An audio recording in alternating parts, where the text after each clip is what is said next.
Assalamualaikum warahmatullahi wabarakatuh. Hello everyone, my name is Eka Anandasari. You can call me Eka, and this is my biodata. Happy watching!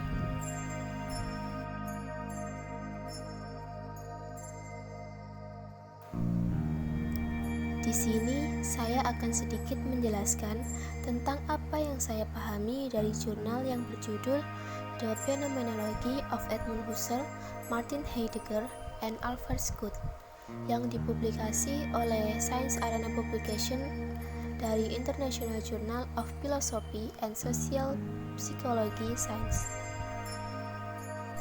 Dari jurnal yang berjudul The Phenomenology of Edmund Husserl, Martin Heidegger, and Alfred Schott terbagi menjadi 4 subbab, yang mana bab pertama adalah epistemological, ontological, and investigative approach to the phenomenology, yakni epistemologis, ontologis, dan penyelidikan mendekati ke fenomenologi. Yang kedua yakni conception by Edmund Husserl, the methodological influences of phenomenology in 20th century philosophy, yakni konsepsi oleh Edmund Husserl dalam pengaruh metodologis fenomenologi dalam filsafat abad ke-20. Pada bab ketiga adalah the point of view of Martin Heidegger, yakni sudut pandang Martin Heidegger. Lalu yang keempat atau yang terakhir yakni Schott and Phenomenology in the Social Science, Schott dan fenomenologi dalam ilmu sosial. Epistemological science has been characterized by a plural view of the world in relation to the trinomial subject-object reality due to the diverse paradigmatic approach emanating from it, a product of the various techniques, theories, and methods employed by men for the explanation of the phenomena and facts that occur around us, and which influence considerably on the perspective that the individual has of himself and the external environment that surround him.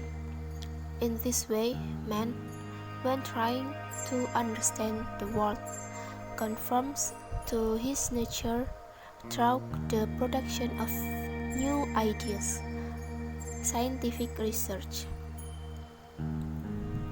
Ilmu epistemologi ini ada kaitannya dengan subjek-objek realitas trinomial yang mana mengandung 3 istilah karena pendekatannya dengan paradigma yang berbeda.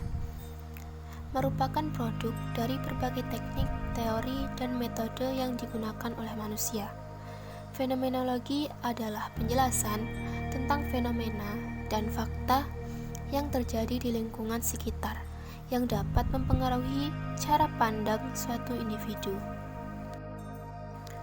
In the development of the understanding of phenomenology as an epistemological perspective, it is important to compare the reflection of thinkers such as Husserl, Heidegger, and Schott.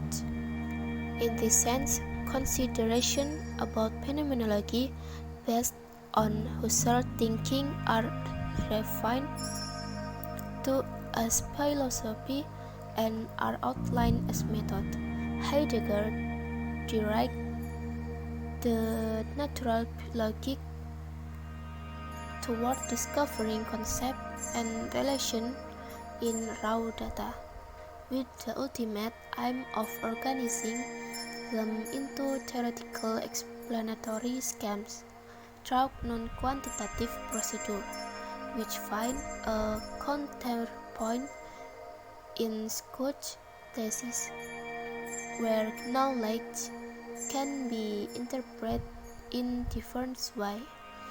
depending on the creation, the paradigm, or the epistemological perspective that we decide to assume.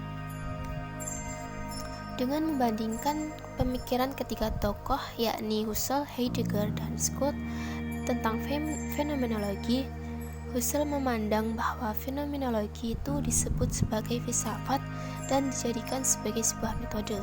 Sedangkan Heidegger mengartikan fenomenologi dengan mengarahkan logika ilmiahnya untuk menemukan konsep dasar dengan tujuan akhir ke dalam skema penjelasan teoritis dengan melalui prosedur non-kuantitatif. Selain itu, Scott memahami fenomenologi di mana pengetahuan dapat diinterpretasikan dengan cara berbeda tergantung kriteria, paradigma, atau perspektif epistemologis yang diambil. Kita telah masuk kepada bab kedua, yakni Conception by Edmund Husserl, the methodological influence of the phenomenology in 20th century philosophy.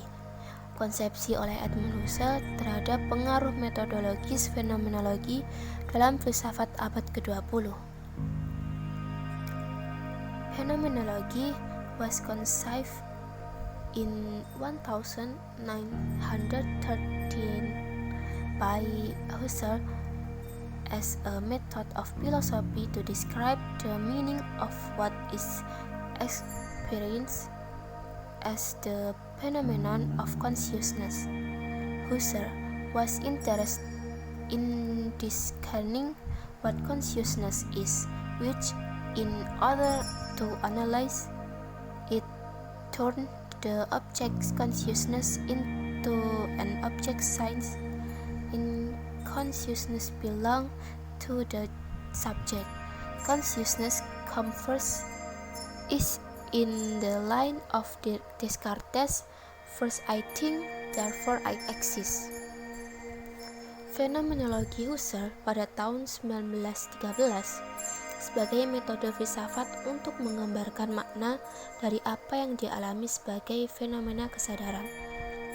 Husserl tertarik untuk membedakan apa itu kesadaran, yang mana menganalisisnya serta mengubahnya ke dalam kesadaran milik subjek. Kesadaran ini datang lebih dulu pada baris Descartes, yakni maka saya berpikir, maka saya ada. For Husserl, the science of philosophy derived from the Greek apprehension and trait and is based on phenomena or essence to think. The main characteristic is going to the think stems. For this, it is necessary to put before the conscience because in it is where you can grasp the reality or truth of things. Bagi Husserl, ilmu filsafat berasal dari bahasa Yunani, yakni penampilan dan diperlakukan, dan didasarkan pada fenomena atau esensi dari hal-hal yang ciri utamanya adalah menuju hal-hal itu sendiri. Untuk itu, hati nurani perlu didahulukan karena dapat memahami realitas atau kebenaran sesuatu. Menuju bab ketiga, yakni The Point of View of Martin Heidegger, yakni sudut pandang Martin Heidegger mengenai fenomenologi.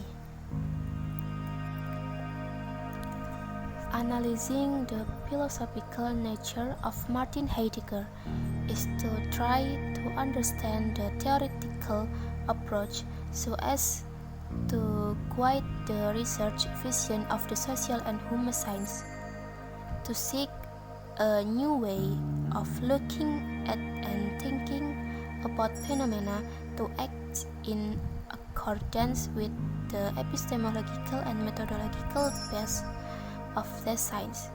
His thinking focused on the thinking itself, phenomenology from intuition, hermeneutic from the understanding of being in its historicity and linguistic. Menganalisis hakikat filosofis Martin Heidegger, beliau mencoba memahami pendekatan teoritis untuk memandu visi penelitian ilmu-ilmu sosial dan manusia. mencari cara baru dalam memandang dan memikirkan fenomena, bertindak sesuai dengan landasan epistemologis dan metodologis ilmu-ilmu tersebut. Pemikirannya itu terfokus pada benda-benda itu sendiri, fenomenologis dari intuisi, hermeneutika dari pemahaman tentang wujud dalam kesejahteraannya dalam linguistiknya. What determines the human being is the understanding of the being in function of the interest and habit of its culture, without seeking to establish knowledge about the experience of one's own existence. In this sense, phenomenology hermeneutic is a philosophical methodology that seeks to discover the meaning of being or existence of human beings through the description and understanding of their experience or daily life. Science, this everyday, is the form or current mode and ordinary as the Dasein. Yang menentukan manusia adalah pemahaman tentang makhluk dalam fungsi kepentingan dan kebiasaan budayanya, tanpa berusaha membangun pengetahuan tentang pengalaman keberadaannya sendiri. Dalam pengertian ini, fenomenologi hermeneutika adalah metodologi filosofis yang berusaha untuk menemukan makna keberadaan atau keberadaan manusia itu melalui deskripsi dan pemahaman tentang pengalaman atau kehidupan sehari-hari mereka. Karena sehari-hari ini mereka itu terbentuk, atau mode ini biasa disebut sebagai Dasein. This fact gives a tone to phenomenology with this thinking. This reflects the negation of the idea that hermeneutic constitutes a technique or an interpretive at whose goal is the simple foundation of a methodology for the science of the spirit. Fakta ini memberikan giliran kepada fenomenologi dalam pemikirannya. Hal ini mencerminkan negasi dari gagasan bahwa hermeneutika merupakan teknik atau seni interpretatif yang tujuannya adalah fondasi sederhana dari metodologi untuk ilmu-ilmu ruh. Sampailah kita kepada pemahaman yang terakhir atau subbab yang terakhir, yakni Scout dan fenomenologi dalam ilmu sosial, yakni Scout and Phenomenology in the Social Science. According to Scout, the everyday world is where research is born. Science establishes social relation and shared knowledge of life's experience, arising the need to analyze sociological human consciousness, that is, that actor will live in that routine world. Menurut Scout, dunia sehari-hari adalah tempat penelitian lahir karena ia membangun hubungan sosial dan berbagi pengetahuan tentang pengalaman hidup, serta membutuhkan kebutuhan untuk menganalisis kesadaran manusia secara sosiologis, yaitu aktor yang hidup di dunia ini, yaitu dengan rutin. From the above, Scout highlight two concepts, the actor and the observer, both living in the same everyday world.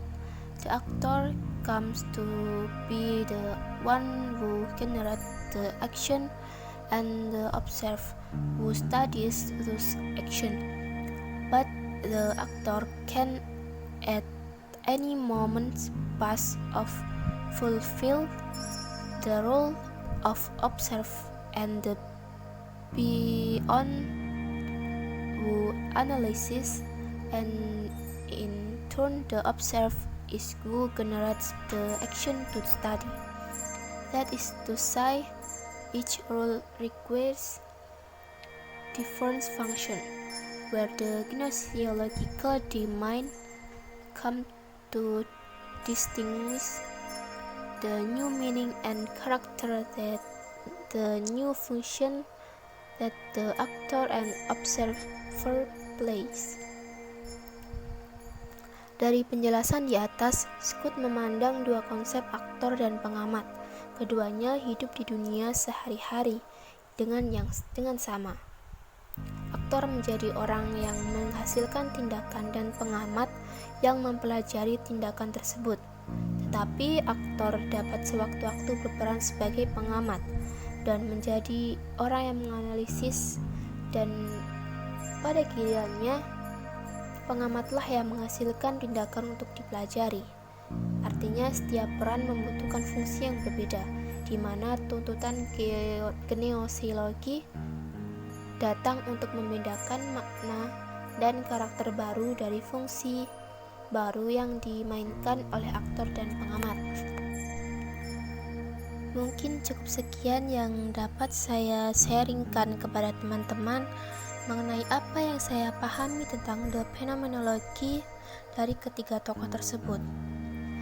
Semoga pemahaman saya bisa sampai kepada teman-teman, and thank you for watching.